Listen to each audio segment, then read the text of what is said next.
महाराज जी राधे राधे। हाँ मैया। मैं मुरैना से आया। बताओ। मेरी 2 बेटी है, उसने मेरे को मार पीट के निकाल दिया घर से। बेटी ने? बेटी ने। अच्छा।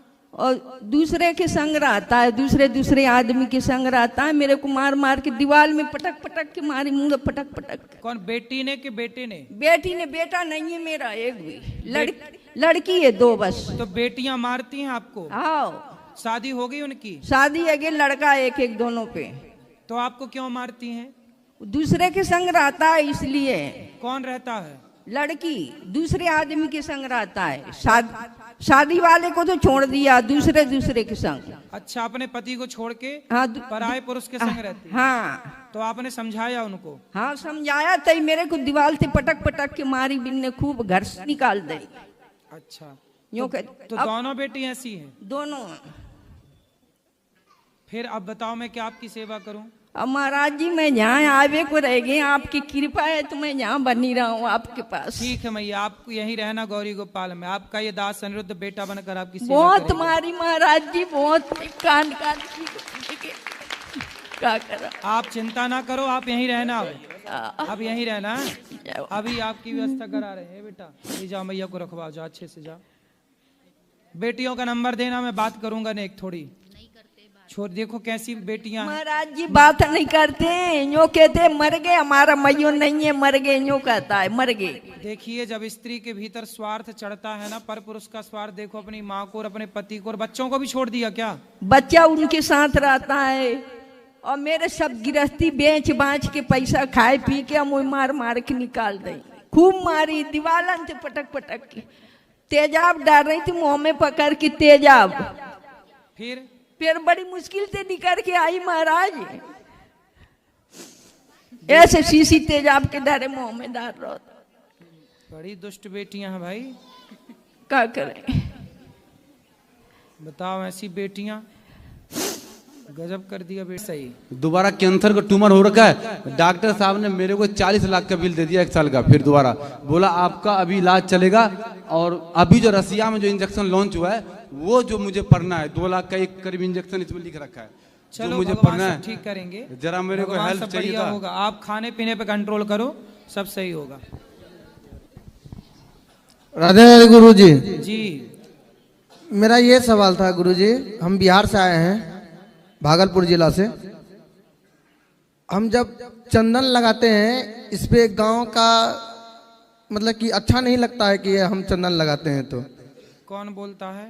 मेरा गांव का आदमी बोल रहे हैं कि चंदन जब लगाते हैं ना तो उसको अच्छा नहीं लगता है, बोलता है ऐसा लगाता है वैसा लगाता है। मतलब बहुत तरह तरह के सवाल को बोलते हैं, बहुत तरह तरह के सवाल को उठाते हैं।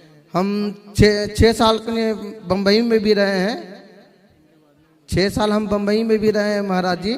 वहाँ पे कहीं पे भी अपमानित नहीं हुआ है, लेकिन मेरे गांव में अपमानित बार बार मतलब कि किया जाता है टीका के बारे में। और यही आपसे हम गुजारिश है कि टीका के बारे में क्यों अपमानित होता है। ये बड़ी विडंबना है कि देखो, जो शराब पीते हैं समाज उनको अपमानित नहीं करती, उन्हें गलत नहीं कहती। जो गांजा पीते हैं, बीड़ी तंबाकू गुटखा खा के थूकते हैं, समाज उन्हें अपमानित नहीं करती, उन्हें गलत नहीं कहती।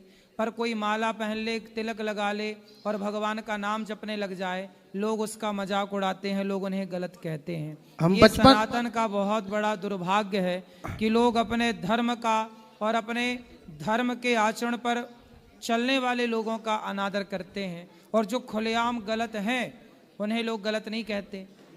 आप सही राह पर चल पड़े, तिलक लगाएं और तुलसी पहन लें तो लोग पाखंडी, ढोंगी और ना जाने क्या क्या कहते हैं। ना हम मांस मछली भी खाते हैं महाराज जी, नहीं हम जो है लहसुन प्याज कुछ नहीं खाते हैं। आप अच्छे हैं, चलते रहिए, जमाना क्या कहता है परवाह ना करिए, अच्छी राह पर चलिए, भला होगा आपका। थैंक यू राधे राधे राधे गुरु जी। जी पहले तो बहुत अच्छा लग रहा है आपको आज साक्षात देखने को मौका मिला है, और रोज टीवी पर या फोन में देखते हैं, तो बहुत बहुत प्रणाम। मेरा राधे जी महाराज जी मेरे ना 2-3 प्रश्न हैं। मैं मन से बहुत परेशान रहता हूँ उन चीज़ों को लेकर के।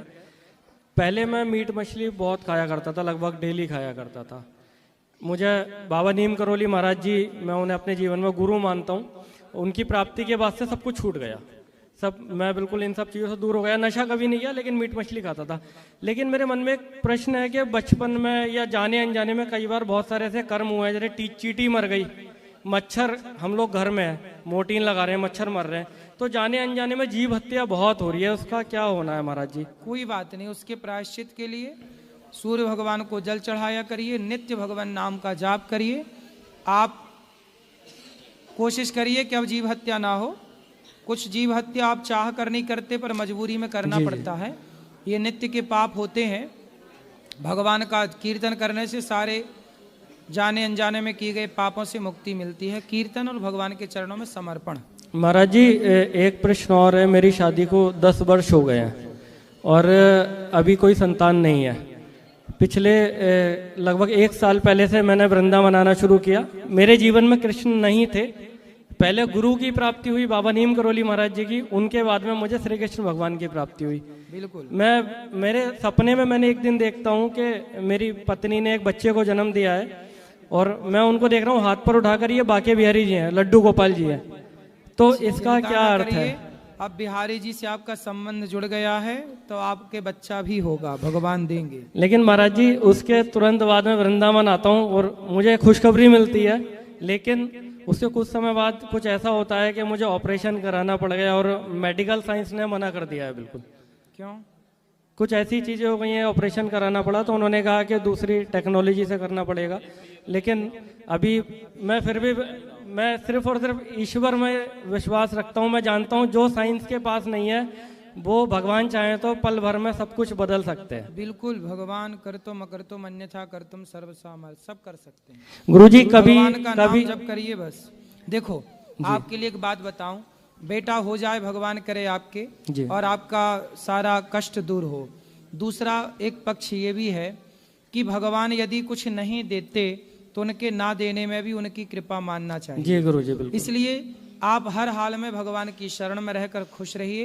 भगवान दें तो अच्छा है, ना दें तो उनकी मर्जी है।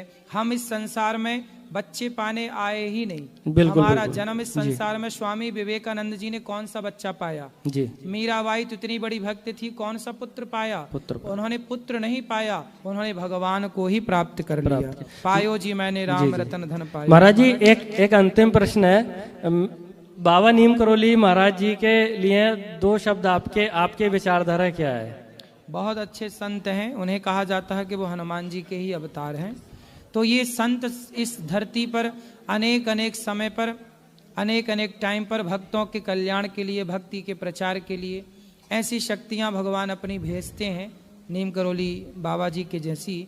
तो ये साक्षात भगवान के भेजे गए उनके पार्षद हैं। स्वयं भगवान का ही स्वरूप मानना चाहिए। भगवान अपने ही अंश रूप में किसी को भेज देते हैं। जी जी, बोलो श्री बाके बिहारी लाल की।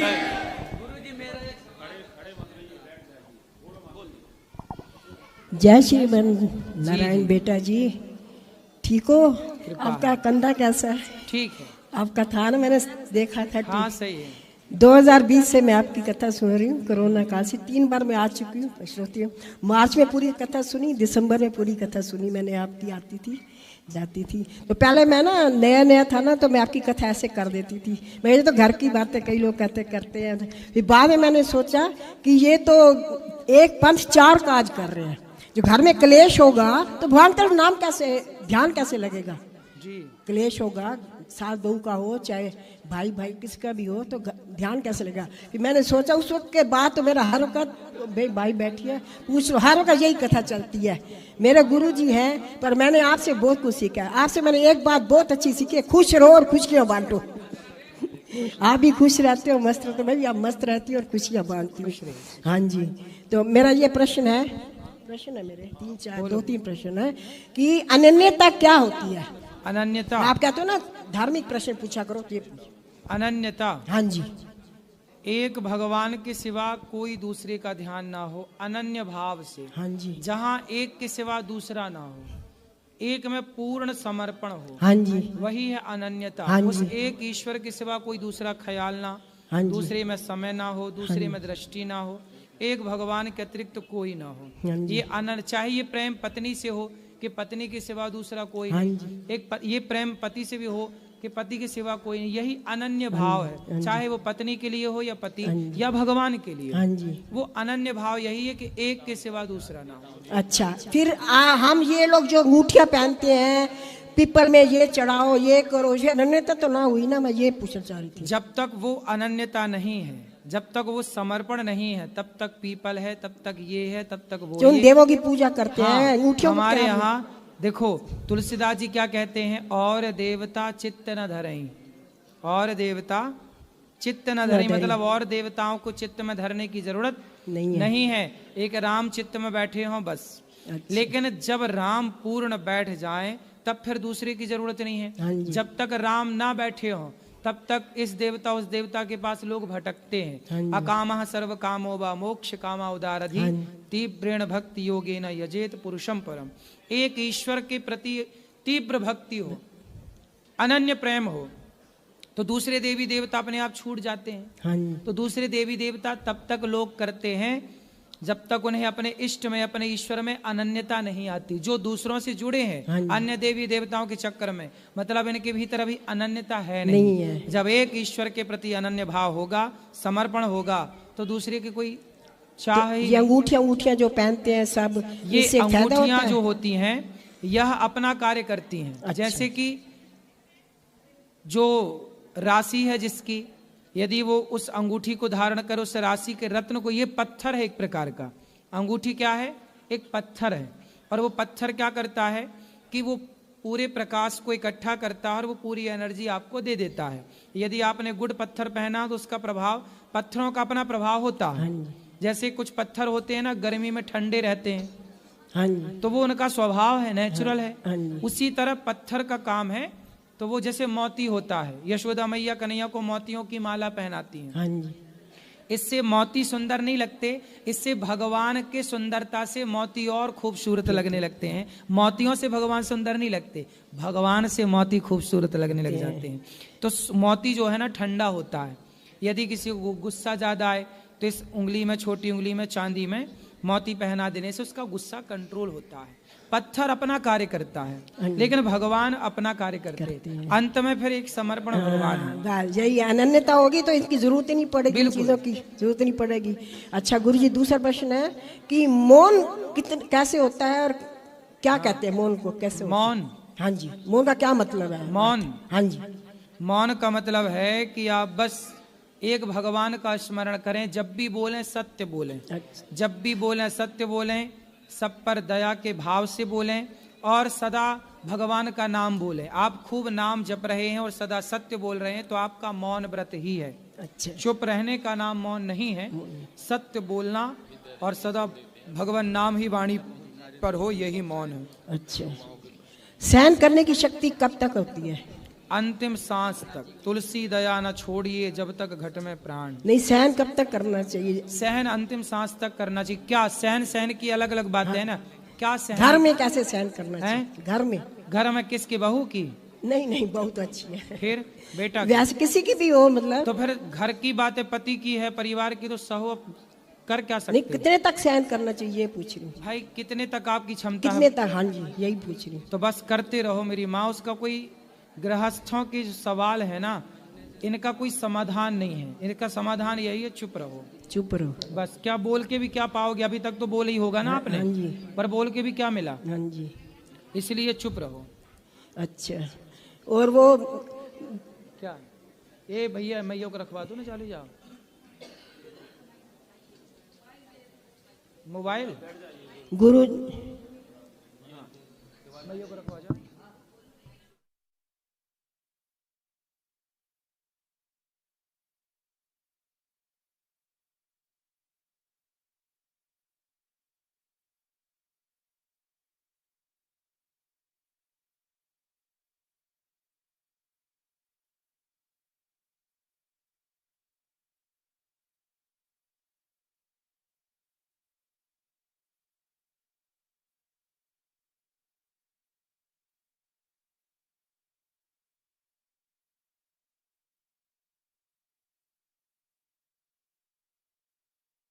जी गुरुजी, जब द्रौपदी जी को उनका नग्न किया गया था कर, तो द्रौपदी भी तो अपनी अग्नि से प्रकट हुई थी, वो कर सकती थी ना सबको भस्म, तो उन्होंने कृष्ण जी को क्यों पुकारा?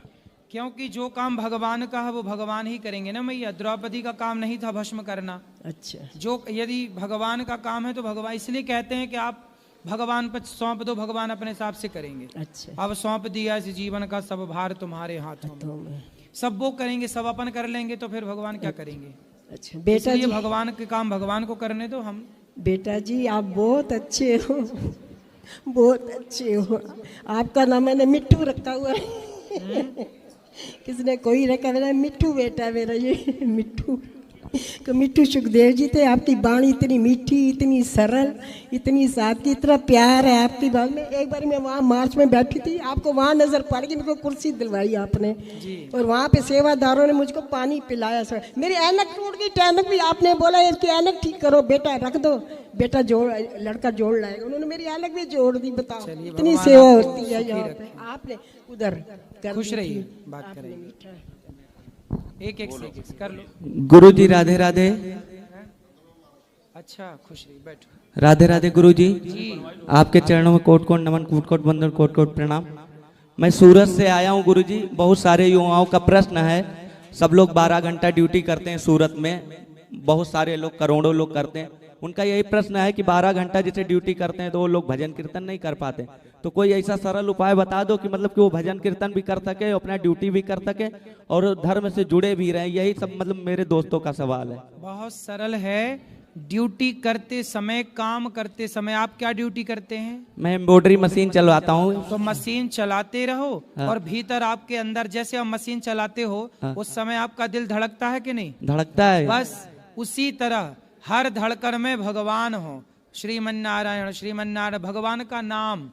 आप काम करते हुए नाम तो बोल सकते हो ना जी, गाड़ी चलाते हुए, लेकिन ध्यान भटक जाता गुरु जी। कोई नाम जब में मन ही नहीं लगता, भटक जाता, फिर पता नहीं 2-2 4-4 घंटे बाद याद आता। कोई बात नहीं, शुरू में 4 घंटे बाद लौटेगा ना मन। हाँ, जब ध्यान आता कि छूट गया। हाँ, तो आखिर 4 घंटे बाद लौटा ना। हाँ, ऐसे ही अभी 4 घंटे बाद लौट रहा है, फिर 2 घंटे बाद लौटेगा मन, फिर 1 घंटे बाद लौटेगा, और एक दिन ऐसी स्थिति आ जाएगी कि मन भगवान के नाम को छोड़ने को तैयार ही नहीं होगा। और उसे आदत तो लगाओ। जी गुरुजी। और दूसरा प्रश्न है कि मैं अभी गांव से सूरत जा रहा हूं, तो गांव में कुछ लोग तर्क किए कि दुर्योधन था ना, जो सरोवर में वो जब अपने आप को स्तंभित कर लिया, तो क्या हुआ कि मतलब कि वहां क्या लक्ष्मी माता दुर्योधन का पैर चाप रही थी क्या?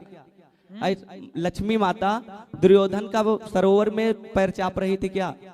कौन बोला ऐसे? अरे ऐसे कुछ मूर्ख लोग बोले तो मुझे विश्वास नहीं हुआ, तो मैं आपको यही प्रश्न पूछने चला आया। मूर्ख लोग जब पूछ रहे हैं तो वो मूर्ख ही है ना, इस तरह से। तो मैं उनको बोला कि लक्ष्मी जी सदा भगवान के चरण दबाती हैं। हाँ, तो उनको मैं बोला, लेकिन विश्वास नहीं हुआ उन लोगों को। बोले कि वो मूर्ख हैं, उनको क्या ऐसी बातें कहना सुनना भी पाप है। बोले कि वेदों में लिखा है, मैंने पढ़ा, तो हम कहा कि मैंने पढ़ ली ऐसे, पता नहीं कौन सा पढ़ा। ऐसे लोगों को मिर्ची के धुआं की बहुत जरूरत है। उल्टा लटका और मिर्ची का धुआं दो ऐसे लोगों को। ठीक है गुरुजी। लक्ष्मी जी सदा भगवान नारायण के चरणों में रहती हैं बस। तो उनको मैं बोला ये बात कि लक्ष्मी जी भगवान नारायण के सिवा किसी को पलट के देखती भी नहीं, वो हमारी माँ है, तो आप कैसे बोले? तो बोल रहे हैं कि आपको ज्ञान नहीं। तो हम कहा हमने गुरुजी की रोज कथाएं सुनते हैं, तो कभी बोले ही नहीं गुरुजी। ऐसे लोगों को 2-4 जमाए नहीं उनके थप्पड़। अरे गुरुजी, मैं सीधा साधा ब्राह्मण कैसे मारता? अरे नहीं नहीं नहीं, सीधे साधे हो तो कुछ भी बोला कोई सामने 2-4 तो मैं उठ के चल दिया वहां से, फिर बैठा नहीं। फिर ठीक है, ऐसा है ना। हरि हर निंदा सुनहि जिकाना, हो ही पाप गौघात समाना। भगवान की निंदा करना। अब देखो, लक्ष्मी पतिव्रता नारी है केवल भगवान के, और आप कह रहे हैं, वो कह रहे हैं कि लक्ष्मी जी दूसरे के पांव दबाएं। अरे लक्ष्मी जी जैसे पतिव्रता कौन होगी? और पतिव्रता नारी दूसरे पुरुष के बारे में सोच कैसे सकती है? और ये कहना भी पाप है और सुनना भी पाप है। मैं ये बात उनको बोला, 4 थप्पड़ तो ठीक करना चाहिए। वो बोले कि दुर्योधन जो है इतना बड़ा तपस्वी था, तो हम कहा तपस्वी होता तो इतना जो महाभारत हो गया उसी के कारण तो हुआ, मूर्ख था। मैं उनको समझाया लेकिन समझे नहीं, मैं उठ के चला आया। अब मैं कहूँ क्या मूर्खों के? दुर्योधन को वो तपस्वी मानते हैं, तो मूर्खों को वो तो महिलाओं के कपड़े उतारने वाला था। हाँ। बोले ज्यादा तपस्वी लग रहा तो घर में बिठा लो फिर ऐसे दुर्योधन 2-4। इसीलिए गुरुजी ने चला रहेगा घर में बैठे तपस्या तुम्हारे। तो ये बात गलत है ना गुरुजी? क्या मतलब कि ये सत्य नहीं है ना? वो लोग सुन रहे होंगे ये बात। लक्ष्मी जी भगवान नारायण के चरण दबाती हैं बस। ठीक है गुरु जी, आपके